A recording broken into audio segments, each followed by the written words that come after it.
Bismillahirrahmanirrahim. Assalamualaikum warahmatullahi wabarakatuh.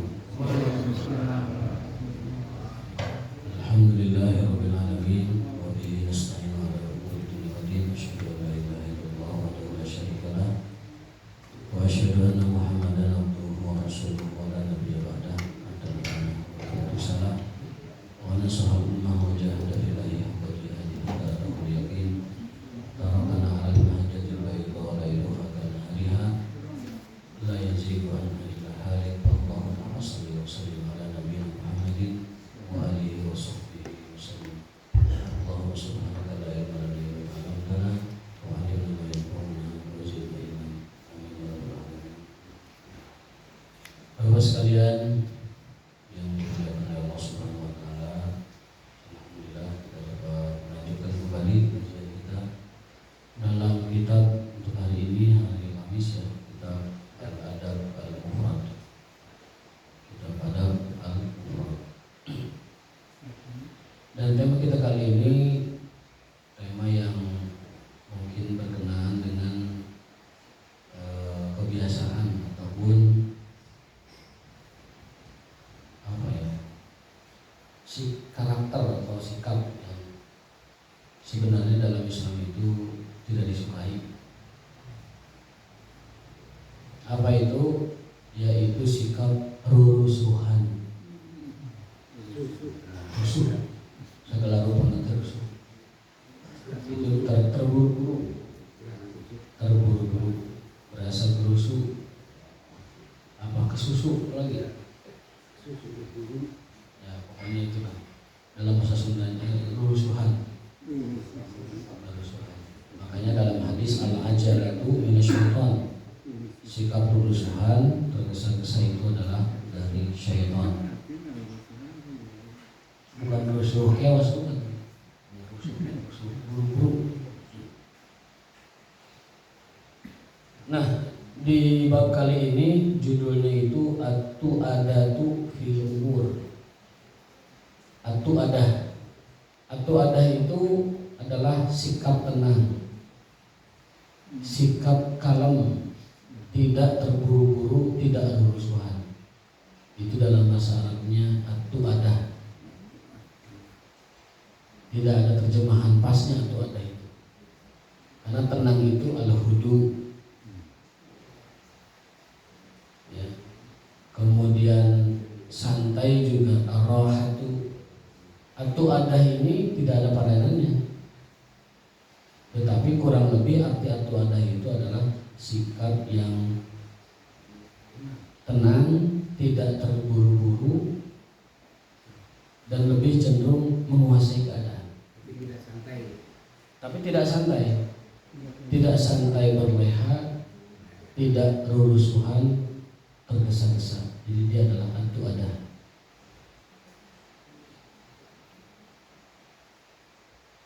Hadis yang pertama ini hadis dari Asy-Syaikh Abdul Qais.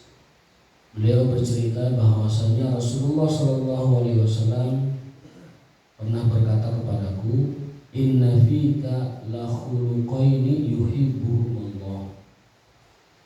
Sesungguhnya pada dirimu, maksudnya adalah Asy-Syaikh Abdul Qais, sahabat Nabi, dipuji oleh Rasulullah SAW karena beliau memiliki dua sifat yang dicintai Allah. Inna fika, sesungguhnya pada dirimu ada dua akhlak, ada dua karakter, ada dua sifat yang sangat dicintai Allah. Qultu wa ma huma ya Rasulullah? Akhlak apa itu ya Rasulullah? Sikap seperti apa ya Rasulullah yang Allah cintai dariku? Lalu Rasul menjawab, al-hilmu wal haya, kesantunan dan sifat malu. Santun dan malu itu adalah sifat yang dicintai oleh Allah Subhanahu wa ta'ala. Santun, al-hilmu adalah sifat yang sangat dicintai Allah dalam berbagai hal. Santun dalam beragama,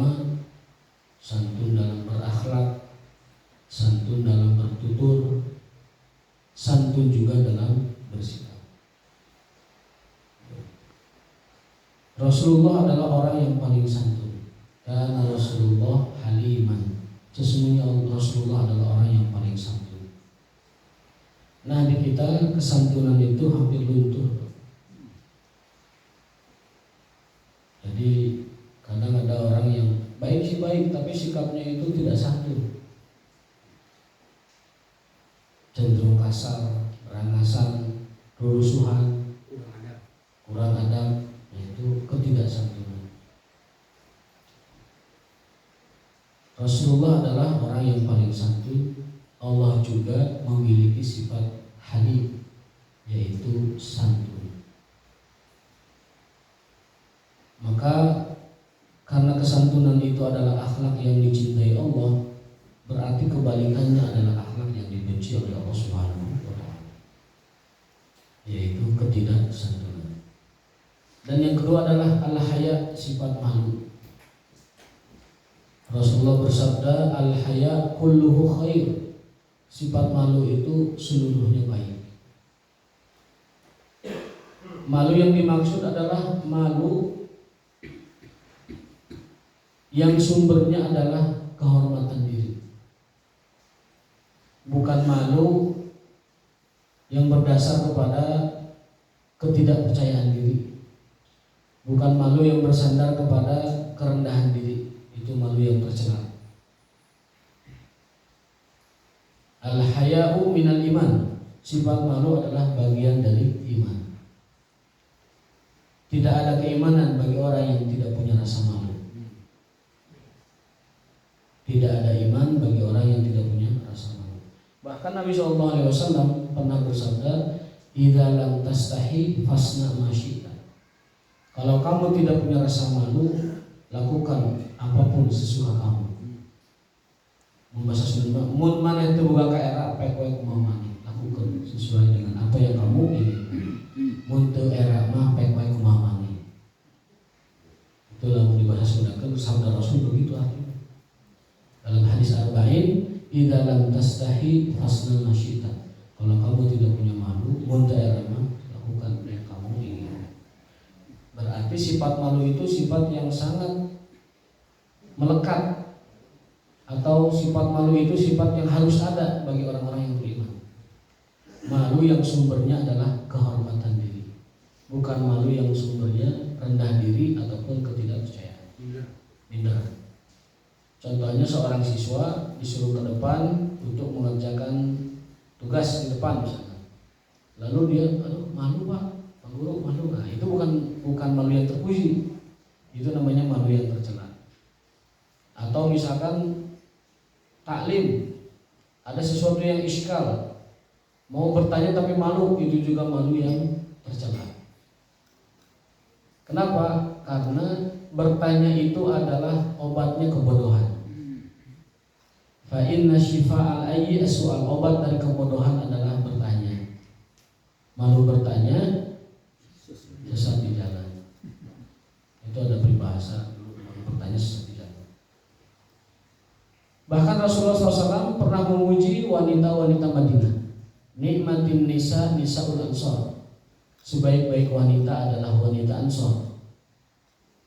Kenapa? Li'annahunna, karena mereka la yastahina, tidak merasa malu ketika bertanya tentang bab-bab agama.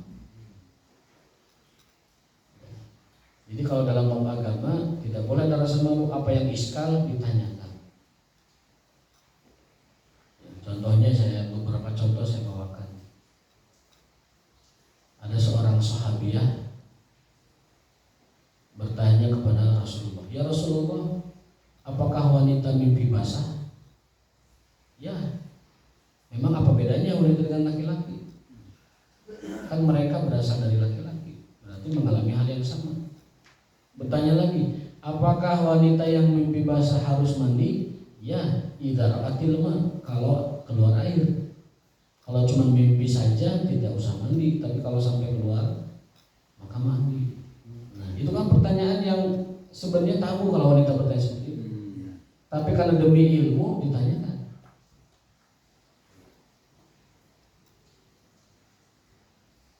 Bisa bertanya langsung, bisa bertanya nitipkan ke orang kalau malu. Ali bin Abi Thalib pernah menitipkan pertanyaan kepada Miqdad bin Amr.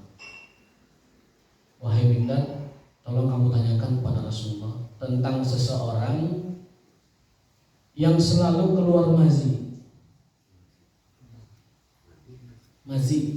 Mazi itu adalah cairan yang keluar ketika berhayal atau berhasrat atau berjumbu. Hukumnya najis tapi tidak mewajibkan mandi besar. Itu mazi. Dulu pernah kita pelajari mani, mazi, dan wadi, ya kan? Kalau mani itu tidak najis tetapi mewajibkan mandi, berasal dari persetubuhan atau mimpi basah. Kalau mazi itu najis tetapi tidak mewajibkan mandi, kebalikan dari mani. Itu berasal dari percumbuan ataupun khayalan. Seperti kencing. Yang terakhir wadi itu karena capek. Mungkin ada yang touring jalan kaki di Bandung ke Pangandaran. Jalan kaki, pas sampai ke Pangandaran langsung tidur dan keluar wadi. Itu sama seperti masih hukum. Nah, Ali bin Abi Thalib ini kan beliau mah pemuda yang gagah perkasa. Jadi kelelakiannya itu sangat luar biasa. Beliau mengatakan kuntu rajulan mazza'an. Aku ini adalah pria yang sering keluar mazi.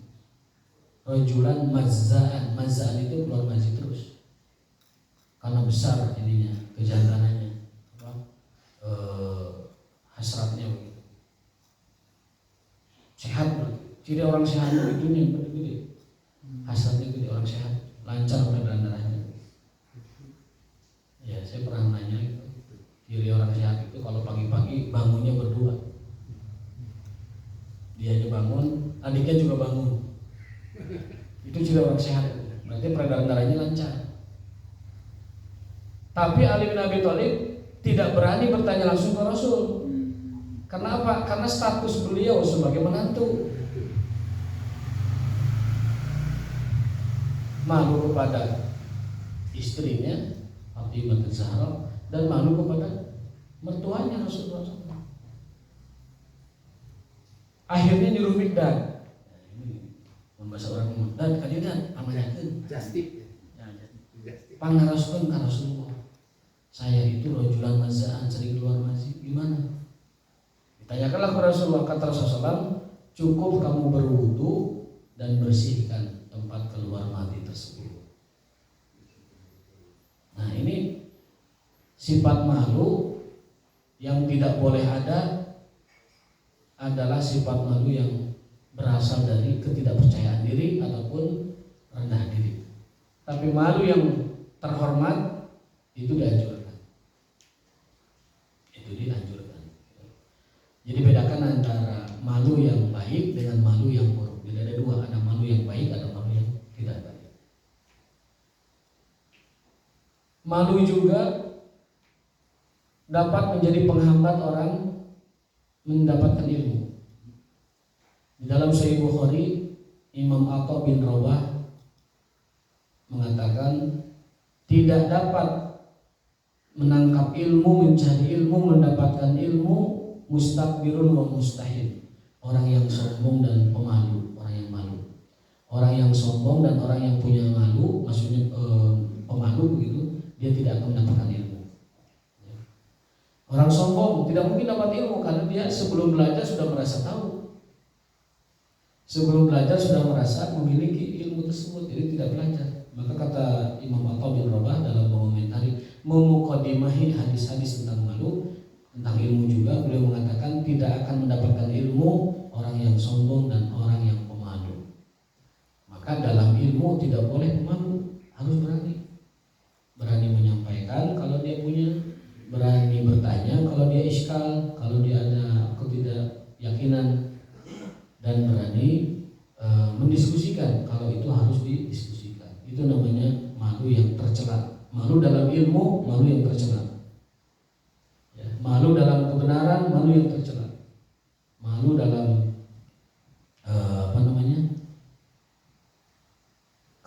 utusan dia untuk sebenarnya jangan malu itu juga tercela.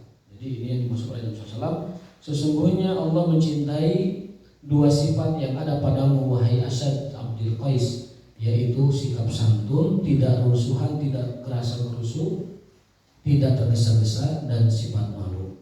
Qultu qadiman kana aw hadisan, ya Rasulullah dulu atau sekarang?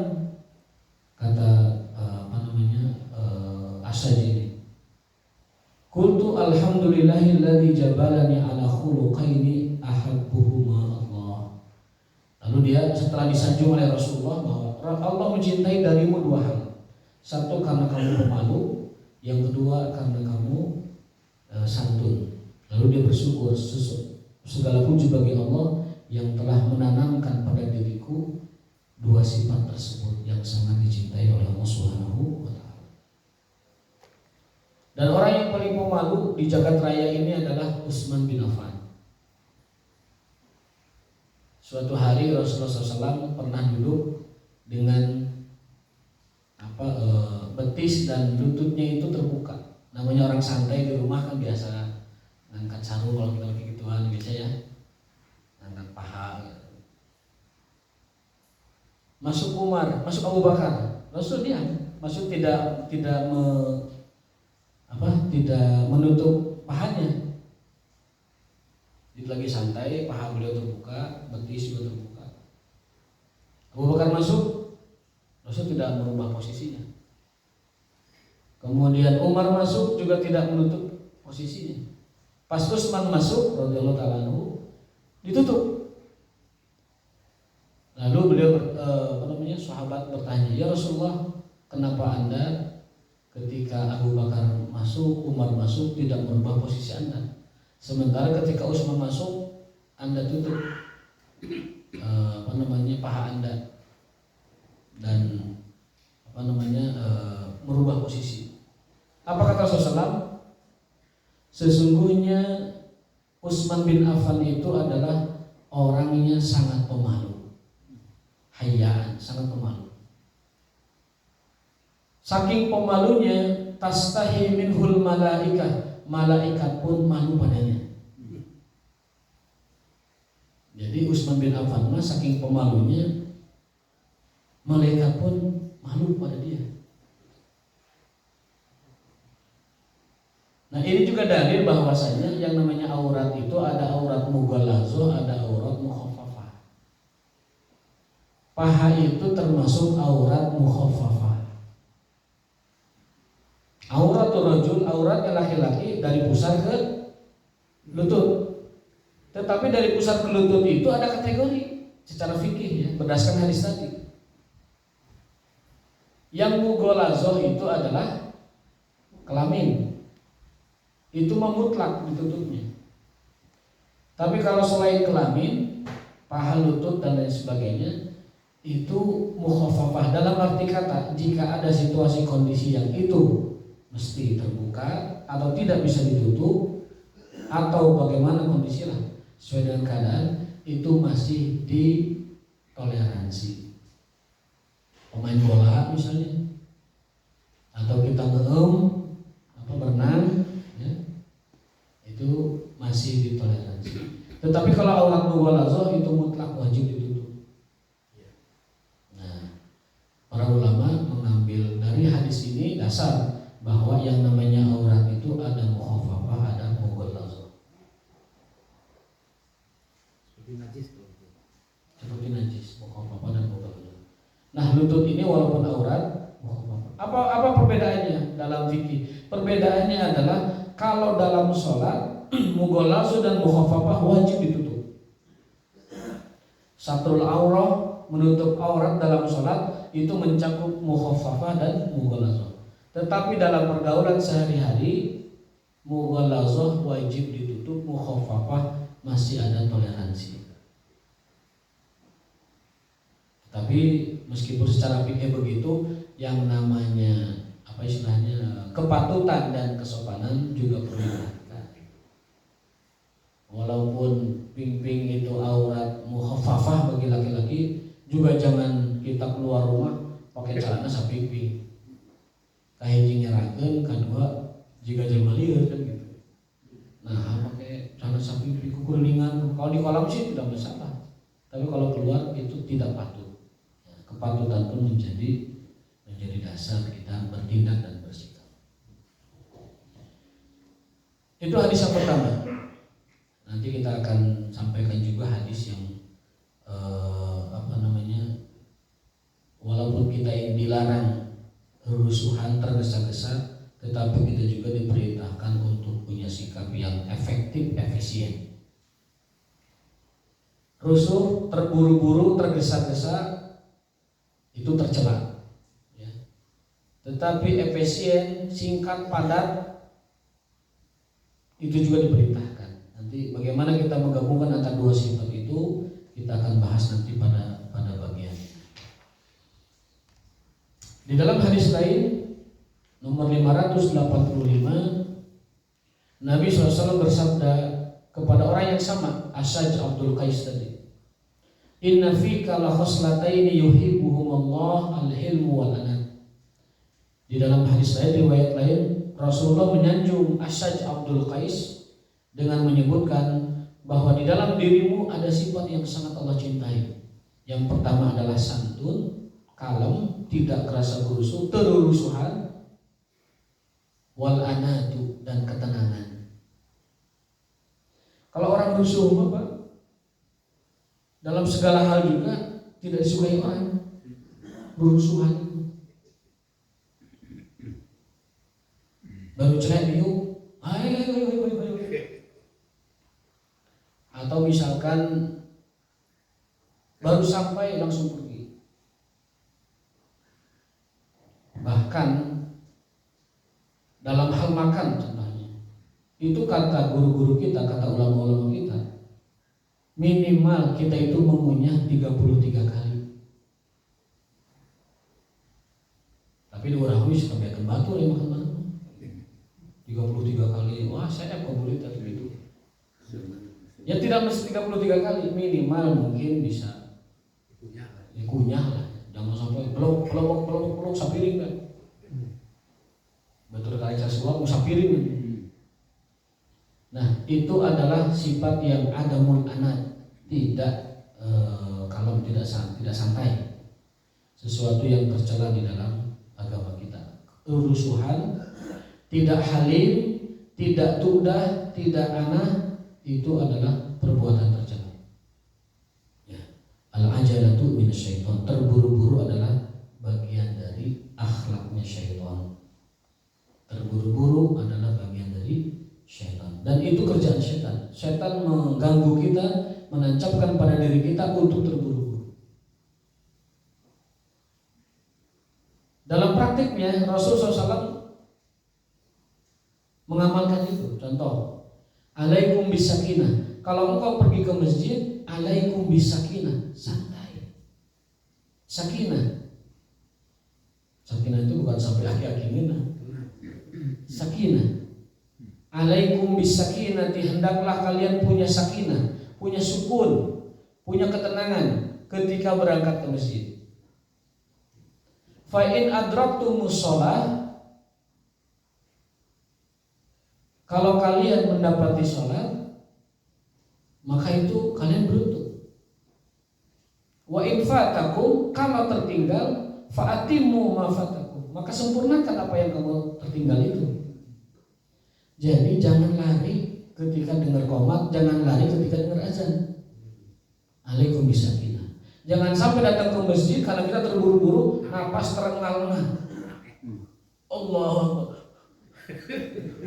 Eta batur gigireun teh kahiji napasna tidak stabil. Yang kedua baunya melengir.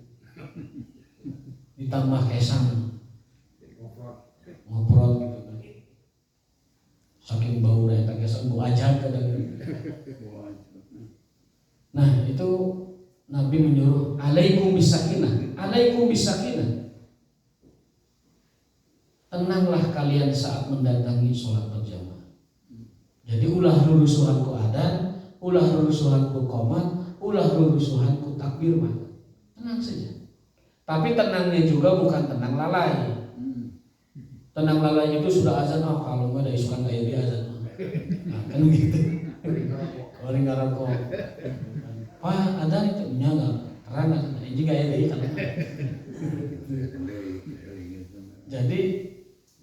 buru-buru tergesa-gesa itu tidak boleh, kecuali dalam beberapa perkara. Yang pertama itu adalah takjilul iftar, takjil Ramadan, itu mesti buru-buru. Yang kedua terburu-buru untuk bersedekah, itu boleh, mensegerakan. Terburu-buru untuk membebaskan budak, itu terburu-buru yang dianjurkan. Tetapi selain itu, terburu-buru adalah perbuatan yang tercela. Kita mesti tenang, kita mesti santun, kita mesti punya adab, punya tata krama. Jangan menjadi orang yang terburu-buru, rurusuhan dalam segala hal.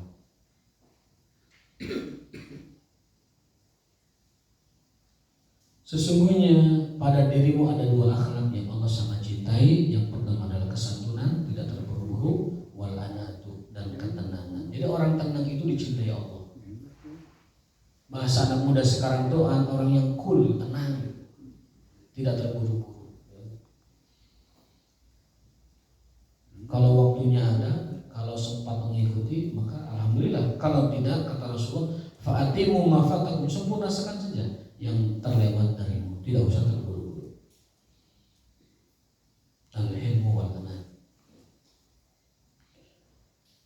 Namun meskipun kita disuruh untuk tenang dan kalem, tetapi kita disuruh untuk efektif dan efisien dalam segala sesuatu. Ada sebuah hadis yang saya catat, ya.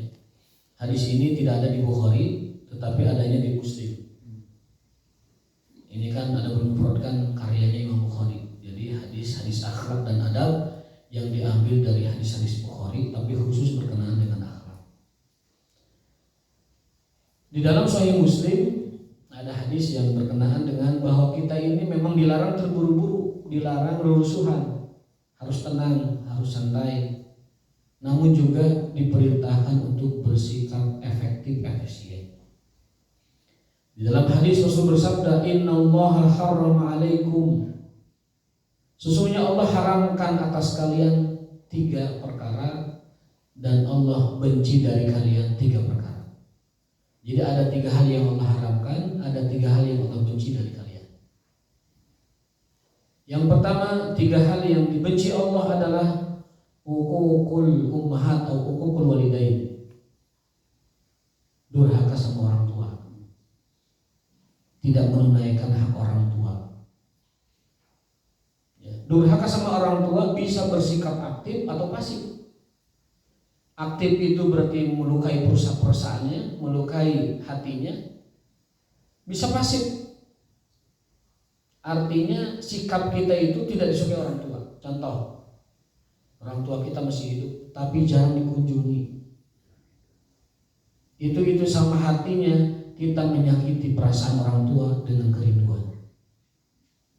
Jangan sakiti orang tua kita dengan rasa rindu, karena mereka ingin melihat kita tiap bulan, tiap 2 minggu. Jangan sakiti mereka dengan kerinduan, karena rindu itu sakit. Jangan sampai itu dialami oleh orang tua kita. Bahkan dalam hadis yang panjang Rasul bersabda, sungguh celaka tikus rukiruna, bahasa hadisnya. Dogimaan furajul tikus rukiruna, celaka orang yang punya orang tua sudah sepuh tetapi tidak digunakan untuk kesempatan dia meraih tiket surga dengan berbakti kepada keduanya. Itu yang Allah haramkan. Yang pertama, durhaka sama orang tua, baik secara aktif maupun secara pasif. Yang kedua adalah wawadul banat. Di kita nggak ada kebiasaan menimbun anak perempuan. Orang Arab itu kalau lahir anak perempuan itu dalam ayat fa idza busyira ahaduhum bil unsa, apabila diberi kabar bahwa anaknya perempuan unsa, dhalla wajhuhu muswaddan, wajahnya seketika menjadi hitam, muswaddan aswad, wa huwa kadhib, dengan amarah yang bergemuruh. Kemudian anak-anak tersebut yang perempuan itu dikubur hidup-hidup. Sampai ada ayatnya, wa idzal mau'udatu su'ilat, kelak di akhirat setiap bayi-bayi perempuan yang dikubur atau anak-anak perempuan yang dikubur, su'ilat, akan ditanya, bi ayyi dzambin qutilat, dengan dosa apa? Apa salah saya Bapak sampai saya dikubur? Bayi-bayi yang dikubur nanti akan menuntut kepada Allah, Bi ayyi dzambin qutilat. Atas dasar apa? Kamu hai bapak membunuh saya. Jadi yang namanya membunuh anak itu dengan cara apapun itu orang tua tidak punya hak sama sekali, karena nyawa adalah milik Allah. Ruh adalah milik Allah, tidak ada seorang pun yang berhak mencabutnya selain pemiliknya. Makanya wa idzal mau'udatu su'ilat bi ayyi dzambin qutilat. Anak-anak yang dikubur tadi akan bertanya dan meminta pertanggungjawaban dari bapaknya. Bi ayyi dzambin qutilat. Atas dosa apa kamu membunuh saya, wahai bapak? Kuah jawab berkata, ada seorang sahabat yang sudah taubat hijrah masuk Islam, sangat dermawan sekali, tapi punya kebiasaan buruk, yaitu menimbun anak-anak perempuan. Setiap kali dia ingat, dia menangis sejadi-jadinya, karena itu adalah dosa yang besar yang nanti akan dimintai tanggung oleh Subhanahu di akhirat nanti. Bahwa sekarang tidak ada. Sekarang bahkan di beberapa masyarakat terbalik, justru kalau anak perempuan senang sekali. Wah, ya itu nih yang kayak. Alhamdulillah ya.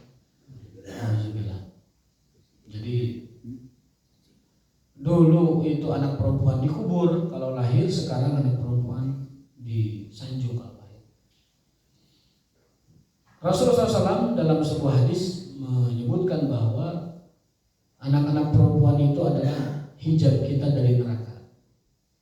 Banatuka hijabuka minan nar. Anak-anak perempuan kalian adalah penghalang kalian dari neraka.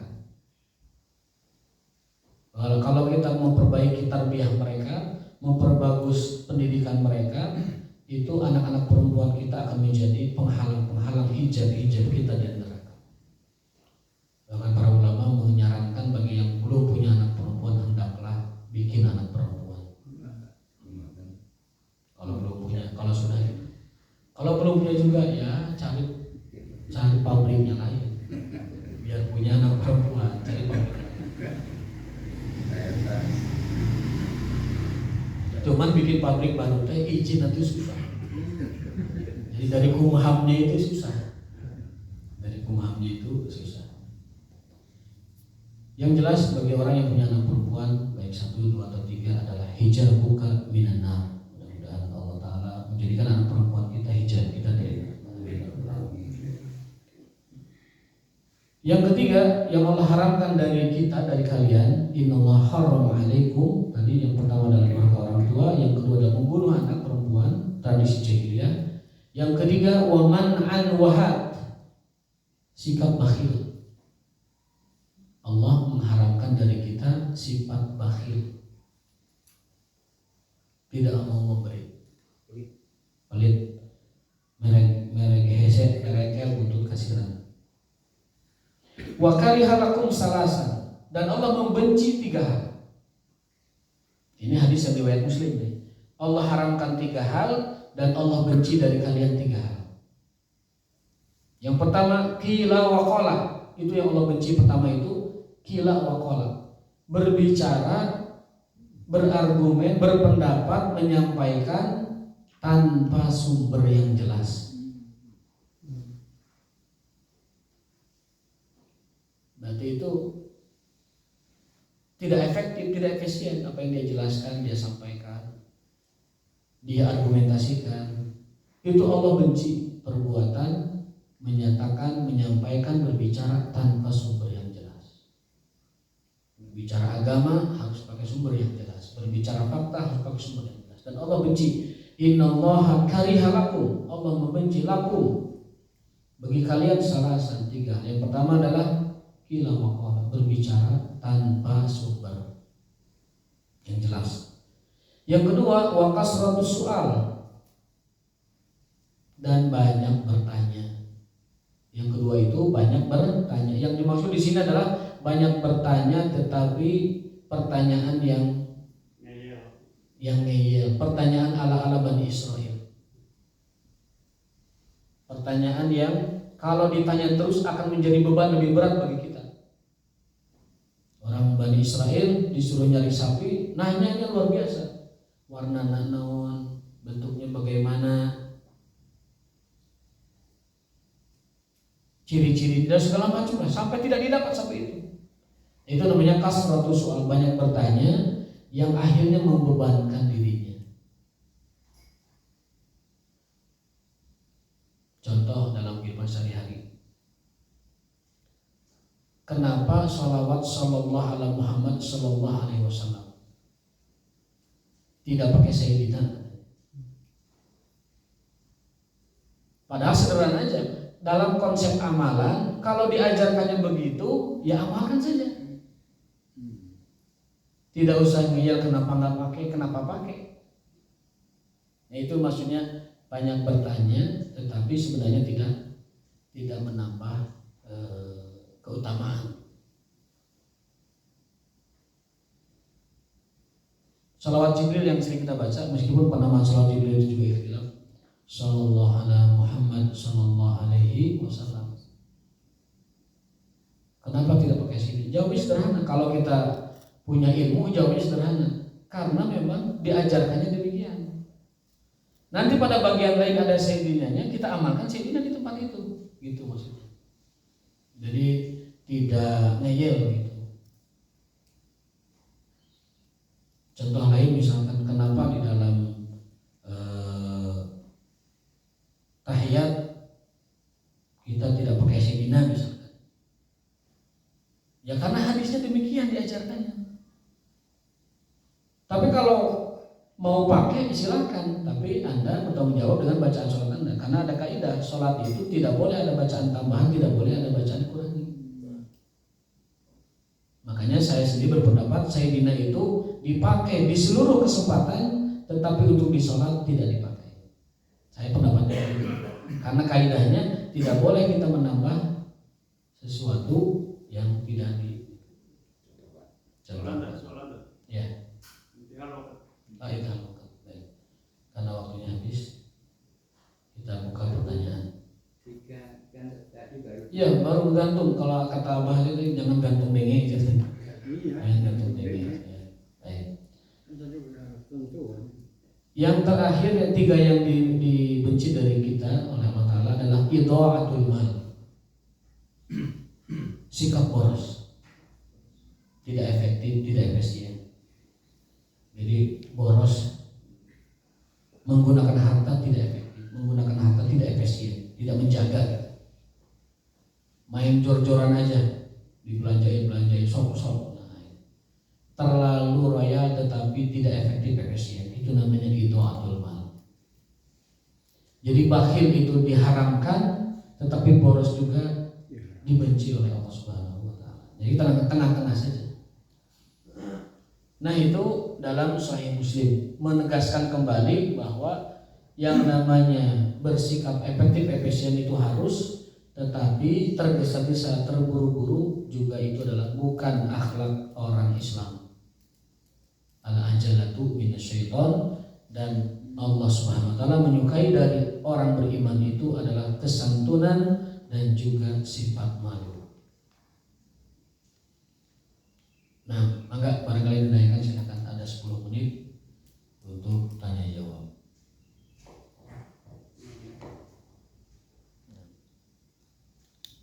Tuh, karena nggak biasa gini kan, jadi nggak biasa di. Silakan saja.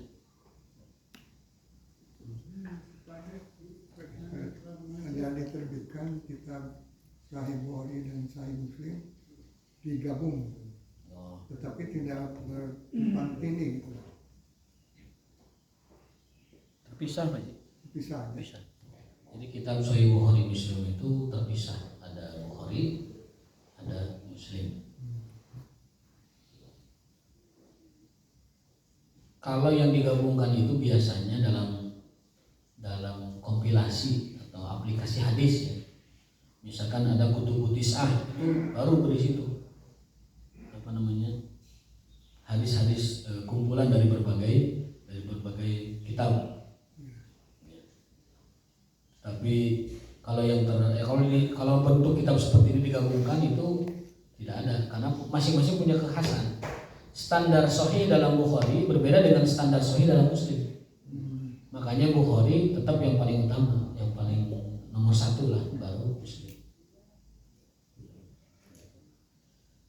Bukhari itu dalam menetapkan kesahihan itu beliau mensyaratkan dua hal. Yang pertama harus ketemu syaratul liqa, dan yang kedua adalah syaratus sima dan mendengar. Sahih Bukhari itu dalam meriwayatkan hadis, yang pertama harus ketemu orangnya dan mendengar langsung dari perawinya. Itu Bukhari. Makanya selalu A1 hadisnya. Kalau Sahih Muslim tidak mensyaratkan mendengar langsung, tetapi yang penting satu zaman dengan perawi itu. Jadi tidak ada gejolak antara zaman perawi A kepada perawi B. Misalkan perawi A wafat tahun misalkan 40 Hijriah tanggal sekian, lalu perawi B wafat tanggal sekian bulan sekian. Kalau tidak nyambung waktunya, tidak sejaman, maka itu Imam Muslim menolak hadisnya. Jadi kalau Bukhari dua ketat beliau itu, satu ketemu, dua mendengar langsung. Kalau Sahih Muslim asal ketemu sejaman, tidak mesti mendengar langsung itu diterima. Makanya kalau boleh dikatakan kalau Pak kuat-kuat ya Sahih Bukhari paling kuat. Yang kedua adalah Sahih Muslim. Makanya urutannya Bumudatir Namaman itu urutan kutubu sahih atau kutubu sitah. Bumudatir Namaman, Bumu Bukhari Muslim, Da Abu Daud, Tirmizi, Nasai, Majah, Mad Ahmad. Bumudatir Namaman itu urutan kesahihan.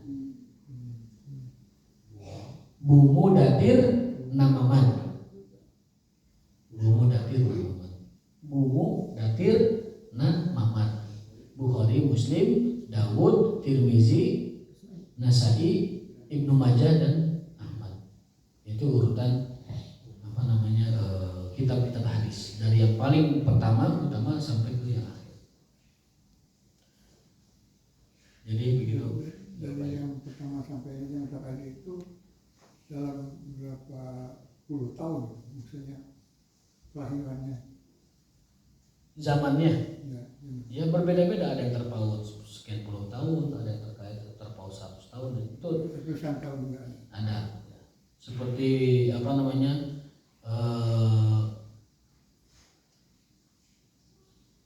Nasai ke Imam Bukhari itu ada jarak. Bukhari ke Ahmad itu ada jarak. Meskipun banyak Bukhari mengambil dari Ahmad, tetapi itu ada jarak.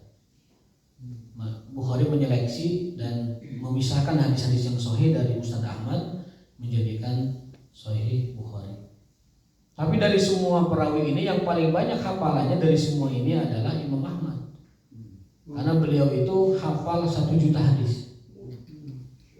Alfi hadis, beliau hafal 1 juta hadis. Matnan wa sanadan, sanad dan matannya. Orang mau puas gitu. Bahwa sahadisnya orang macam apa